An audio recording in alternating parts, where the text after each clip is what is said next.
And good evening, everybody. This is Michael Filigaro. I am with logicalsignals.com and also tradershelpingtraders.com.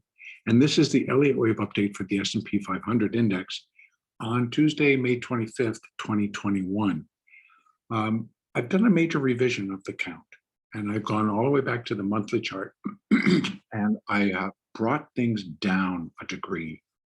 And what I mean by that is starting here in the weekly, I had marked this as a primary third, primary fourth, and we are in a primary fifth wave, which was ending a much larger cycle degree wave and setting us up for a pretty steep decline.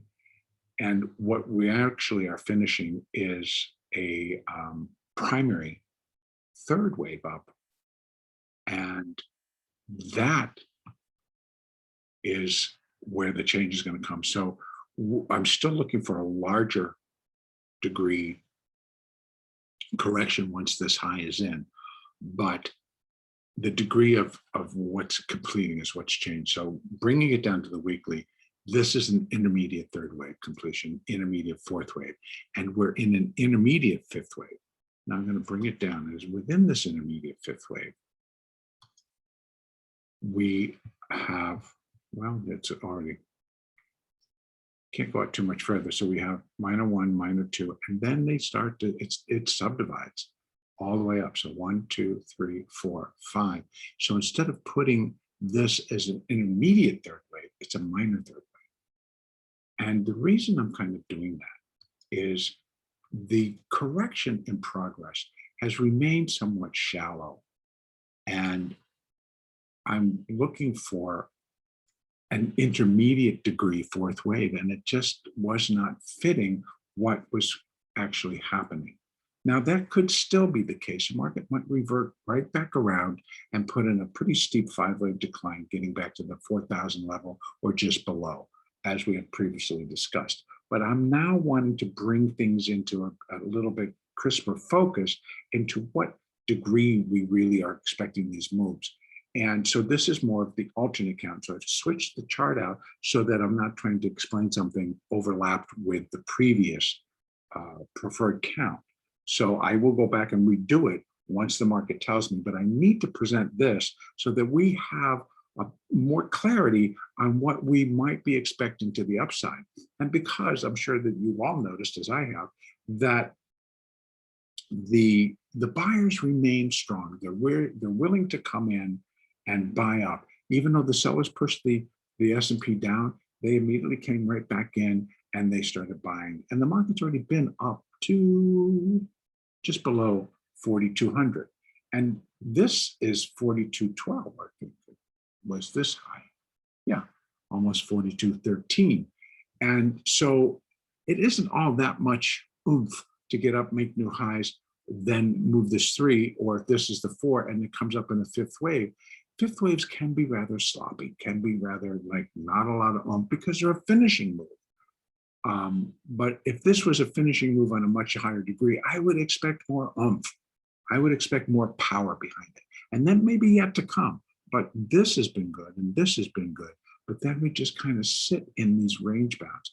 And if this is going to roll over and produce that C wave, it really shouldn't be, bebopping around at a higher level. It should begin, and it should just start to tumble over. As I've discussed yesterday, if this is 1 and this is 2, then it really should start to tumble over. But if it continues to be bought up, well, then I need to look at something differently. So in essence, what we may have is indeed a third wave finishing, and I can see if I can get these in, because they're basically the same. So our Fibonacci levels really have not changed. It's just what we might be finishing is what is changing, and what degree that is. So we're going to continue to monitor accordingly. So our upside picture, there you go. Our upside picture is not that much altered, but we're going to continue to look for the market to possibly break to new highs. And that would then complete the third wave. And so 4240 obviously is 2 points higher. And then we come down in a fourth. And then we go back up, and then we start heading to that 4,300 level or even higher. So it kind of fits to what's going on, but it works out better to be completing an intermediate degree and then look for that much larger correction, which I believe we're still going to get. So no matter what, we're finishing, if indeed it doesn't just tumble all the way down, which would then make this ABC for B, and then we're coming down in the C wave, and this goes back as being part of the whole scenario. And then, but if it continues to go up, then that's going to be a 3, a 4, and a 5. Then we're going to get that intermediate degree decline, the correction. And I believe that it'll fit much cleaner because it's a larger degree, so it should hit harder. And right now, there's just too much buying pressure. I think that the buyers are willing to step back in. If the buyers come in, they are getting absorbed. And even if they take control of the market, when they're done, the buyers just come right back in. And they just buy it straight back up. That's basically what happened today. And kind of we worked it all the way down. And they walked right back in. Now they're buying it back up. They're doing it in the down. And it's starting in the down. So we got to go with what we see. And we're going to continue to trade what's in front of us. So for tomorrow, we may, this could be completion of the third. We get another down and then we come back up in a fifth and get to this level. And then we complete that intermediate wave advance. But if it goes up, we'll move the 3. If it continues to come down, I would be looking for, well, first of all, upside, those are 42.40, 42.62. Those are the zones I really would expect to contain, for right now, contain upside. Oops, I want to take the extension off, and now I want to just draw. Let me look, excuse me for that. I'm just going to put some Fibonacci in, if indeed this, we're looking for fourth wave. Okay, so we're going to be 2 to the top of 3. And a fourth wave, even on this small level, we'd be expecting minimum 41.75, 50 in that area. But more likely, the most common is 0.382.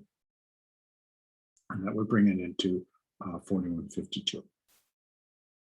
And then we could get another rally up. Right now, I think that this third is not complete. And really what this is, if I had to do, this is just like the third within a subdividing larger. So it's like a 3 of 3. And this is just a 4, and then we get to the 5. So that's to be seen, the market will tell us. So upside, we have that. Downside, we've got our levels. Right now, it really has been holding these higher levels.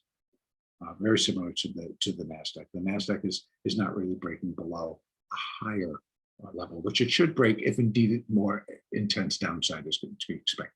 So that's the other thing. It's not really breaking down from here, which continues to suggest, well, it's going to go up. So we have all of that to factor in, but we're going to continue. You've got to continue to trade what's in front of you, because I have to tell you, even though today was kind of mixed, it was a very profitable trading day. And that, I believe, will continue. So we trade what's in front of us, use our moving averages, and use your Fibonacci, and you can put it in there intraday. You don't have to be married to my count. If you think it's nope, we're going to go higher, and we're going to move that third wave. Yeah, trade what's in front of you and worry about the numbers later. And right now, you keep in mind your moving averages, and if they're going to be in alignment, then you're going to want to be a part of that action. And if we get a strong update tomorrow, then it's very likely that our charts will get in alignment, particularly the 1, the 2, and the 5. They start to get in alignment, buy it with them. Or if they're in alignment to go down, sell it with them, because it's going to go for a while. And then you can place your moving averages to figure where it's likely going to start to end up. And you've got Fibonacci, and then you use your moving averages, because if they start to break down, and they usually break far enough, they're going to go to the next level. And again, that's an hourly. So you're going to be using your moving averages on a 1 minute, a 2 minute, and a 5 minute. And then look at your hourly, and then look at your 15 minute to see where those levels are. And that's going to help you to go measure downside. And conversely, it also helps you on the upside as well. So that's going to be it for today. Our next update will be Wednesday, the 26th.